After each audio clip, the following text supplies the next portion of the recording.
ये सप्त सागर कॉलोनी है और ये हमारे पीछे खड़े हैं संतोष गुप्ता। और ध्यान से देख लो, संतोष गुप्ता नाम है, गुप्ता जी हैं। और ये बगल में इनके श्रीमती मनीषा गुप्ता जी हैं। दोनों लोग मेरे बगल में खड़े हैं। और पीछे ये बिमलेश सिंह, ये पटना के रहने वाले हैं, पटना के रहने वाले हैं श्री बिमलेश सिंह।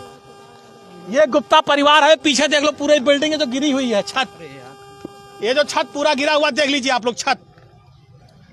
मनीषा गुप्ता और इनके पति संतोष गुप्ता ने 2018 में जमीन ली। कितनी जमीन है ये? 1800 स्क्वायर फीट। इन्होंने 1800 स्क्वायर फीट जमीन लिया। जमीन लेने के बाद उस जमीन का दाखिल खारिज कराया। दाखिल खारिज अयोध्या के अधिकारियों द्वारा तहसील में किया गया। उसके बाद इन्होंने बैंक का लोन लिया। बैंक मैनेजर द्वारा बैंक का लोन लिया गया और बैंक मैनेजर का कहना है कि हमने यहाँ पर जांच किया है, 30 वर्षों के पहले यहाँ कोई तालाब था ही नहीं, ऐसा बैंक मैनेजर ने बयान दिया है। उसके बाद इनकी जमीन पर जो बिल्डिंग इन्होंने बनाना शुरू किया, जो आप देख रहे हैं, जो योगी सरकार के बुलडोजर ने गिराया है बगैर किसी नोटिस के। 3 महीने से लगातार काम चल रहा था। 3 महीने से छत पड़ गई थी पहली, दूसरा ऊपर काम चल रहा था। इन्हें कोई नोटिस नहीं दी गई। इनका इस जमीन पर दाखिल खारिज है। विकास प्राधिकरण से पूरी तरह से नक्शा पास है। विकास प्राधिकरण का नक्शा किसने पास किया? योगी सरकार के अधिकारियों ने। जमीन का दाखिल खारिज किसने किया? योगी सरकार के अधिकारियों ने। योगी सरकार के अधिकारियों ने दाखिल खारिज किया। नक्शा किसने पास किया? योगी सरकार के अधिकारियों ने। लोन किसने किया? बैंक के मैनेजर ने। बैंक सरकारी किस बैंक से है? यूनियन बैंक, सरकारी बैंक है यूनियन बैंक। उसके बैंक के मैनेजर ने पास किया। और उसके बाद सुप्रीम कोर्ट का आदेश है कि बगैर किसी नोटिस से किसी के मकान पर बुलडोजर नहीं चलेगा। अभी कुछ दिन पहले सर्वोच्च न्यायालय ने आदेश दिया है। लेकिन पूछ लीजिएगा अभी आप गुप्ता फैमिली से, इन्हें कोई नोटिस नहीं दी गई। एक भी नोटिस, सिंगल नोटिस इनको नहीं दी गई। और कल रात में चोरों की तरह बुलडोजर लेकर आए और इनका पूरा मकान गिरा दिया। इनका पूरा मकान गिरा दिया। इन्हें कोई नोटिस नहीं। अगर इनकी जमीन गड़बड़ थी तो इनको नोटिस देते, ये कोर्ट जाते, मुकदमा लड़ते, अपनी बात कहते।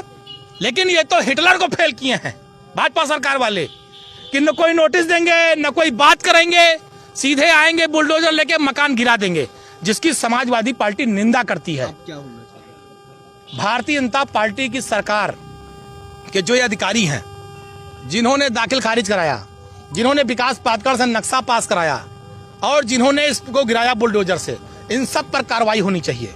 इन पर मुकदमा लिखा जाना चाहिए गुंडई का। इन पर मुकदमा लिखा जाना चाहिए मकान तोड़ने का। जितनी धाराएं लग सकती हैं सब पे मुकदमा होना चाहिए। और इन अधिकारियों से जुर्माना वसूल कर जितना गुप्ता फैमिली का नुकसान हुआ है उसकी भरपाई इन अधिकारियों के जेब से होनी चाहिए।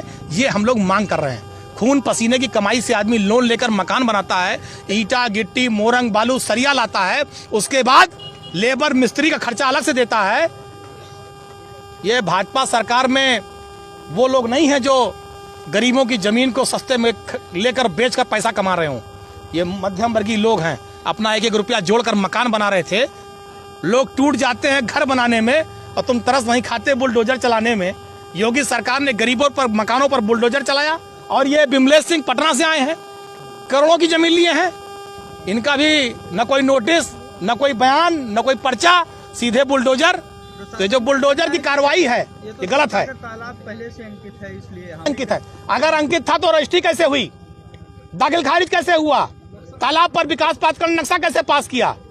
इन अधिकारियों को बर्खास्त करा जाना चाहिए। जिन अधिकारियों ने, भाई जब इनकी जमीन की दाखिल खारिज हो गई तो यानी जमीन सही है। अगर विकास प्राधिकरण का अधिकारी नक्शा पास कर रहा है इसका मतलब जमीन सही है। अगर बैंक उस जमीन पर लोन दे रहा है इसका मतलब जमीन सही है। इनके पास 3 प्रमाण पत्र हैं सही होने के।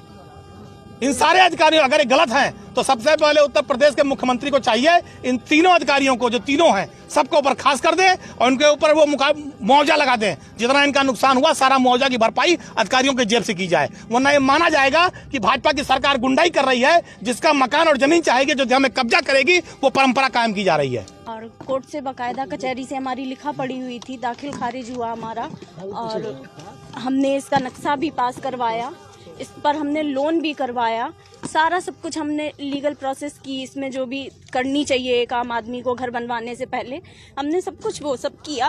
और अब जो हमारा बनने लगा, लेंटर हमारा पड़ गया, तो आगे बोल दिए कि यहाँ पर तालाब था, 3 महीने से बन रहा था, तब किसी ने नहीं कहा कि यहाँ पे आपका इलीगल वर्क हो रहा है। अगर इलीगल था तो हमारे ये पेपर्स क्यों हमारे अप्रूव हुए, क्यों हमारे पास हुए सारी चीज़ें।